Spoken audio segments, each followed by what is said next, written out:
sa mga nanonood dito. Ay sasabihin lang po ako sa inyo. Sobrang hirap po mag-anime.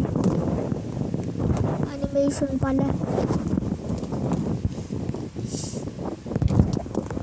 Inaabot ako ng 1 o 2 oras pag 1 minuto ang i-drawing.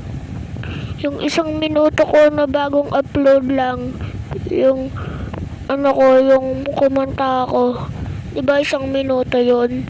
Naka 2 oras po ako doon. Naka 2 oras. Tapos yung mukha ko po, ipinrint ko pa po para malagay sa may video. Print.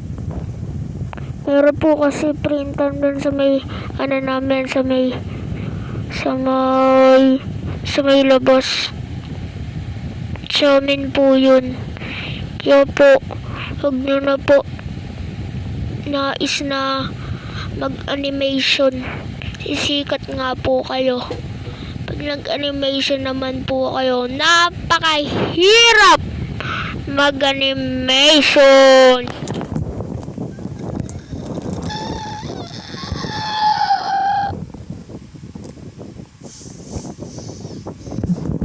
Tingnan nyo, minsan sobrang bagal o sobrang bilis ng animation ko.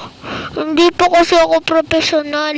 At saka kahit mga professional, nahihirapan. Kasi napakahirap ng animation, guys. Kaya mag-subscribe na kayo sa amin. Lahat ng animation ipagsusubscribe ninyo, kasama na ko. Please na, subscribe na kayo. Kasi kawawa naman ako eh. Tapos di pa kayo magsusubscribe. Knock knock.